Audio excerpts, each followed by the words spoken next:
It's not about the dog toy, it's about sending a message. Posted by Ulfer.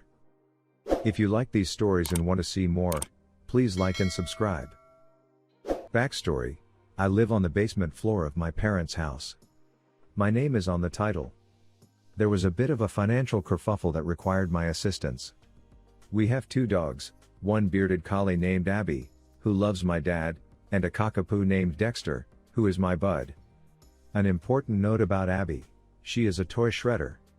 The only kind of dog toys that last in my house are made of rubber or are too big for Dexter to get a good grip on. A few months back, Dexter and I attended an agility course, and at the end of that course, Dexter was presented with a bucket full of dog toys and allowed to pick one to take home. He pulled out a purple fuzzy monkey thing that had some skinny ropes coming out. Forgive me if I slip and call it a tug monkey. Now Dexter loved playing with that toy and always remembered where I put it last, so he knew where he needed to sit and stare. When I got this toy, I showed it to both parents and explained that Abby under no circumstances is allowed near, as she'd have it shredded in seconds. They both acknowledged and said they got it. I was always very careful to put it up on a shelf when he was done with the monkey, and it never journeyed upstairs. Last month I went out for a little while, and when I came back, Dexter was frantic. Flung himself at me, and once he was sure I was looking, sat and stared where I'd last left the toy. The shelf was empty.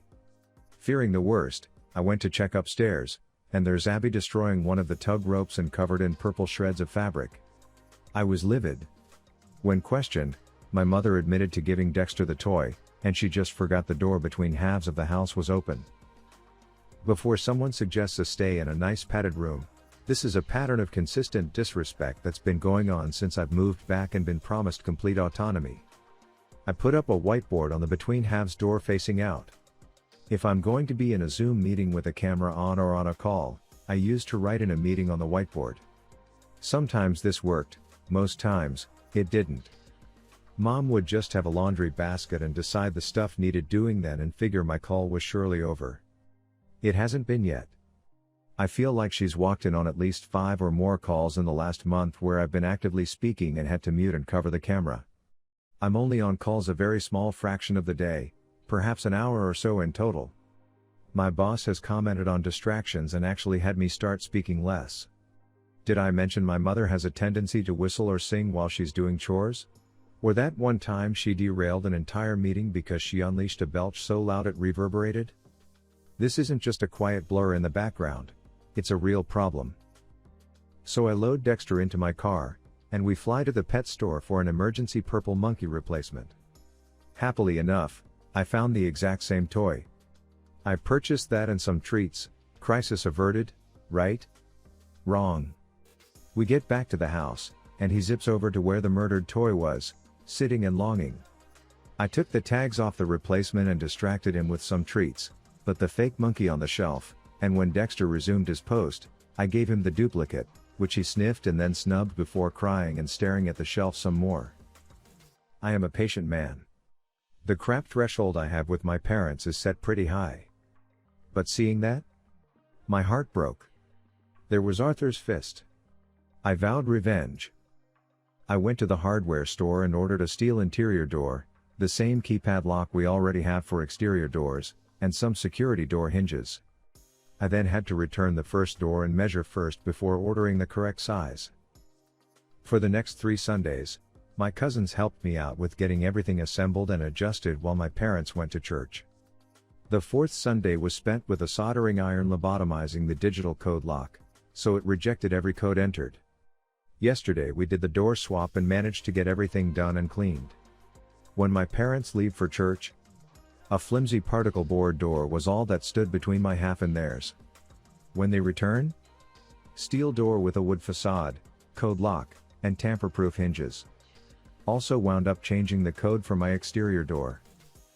There was wailing and lamentations and gnashing of teeth. How could you? What about laundry? All this for a dog toy? I calmly explained that the door wouldn't stay closed, but when it is closed, it's staying closed. My name is on the deed of the house now, I can make modifications to my space if I want to.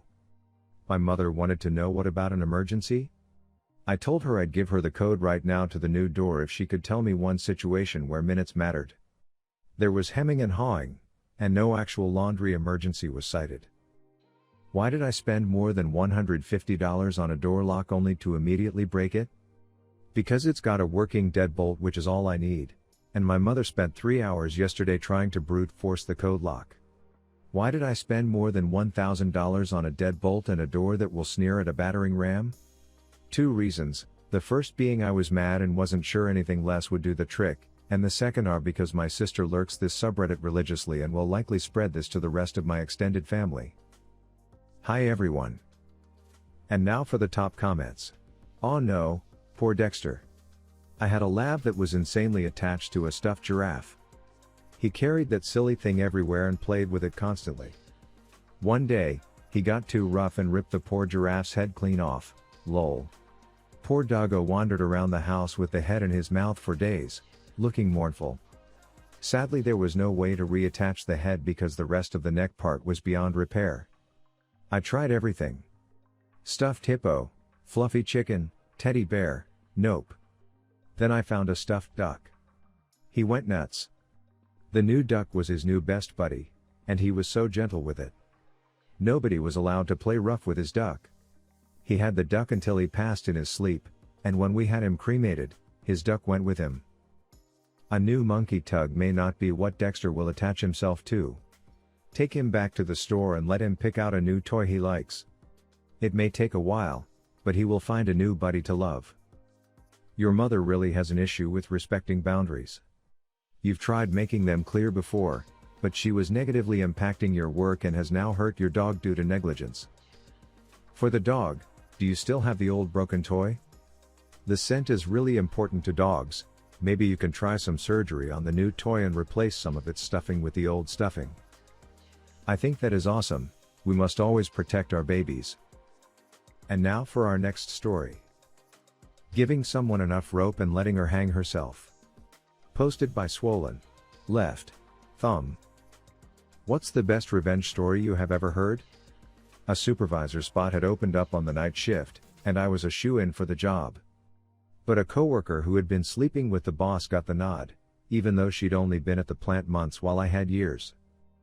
Still, I sucked it up and did my job. Half the time, I had to instruct her in hers. Any idea or suggestion of improvement she gave to upper management was a stolen idea. She was trying to seal her space in management heaven. I found a way to streamline the process that increased output and cut down on overtime without sacrificing quality.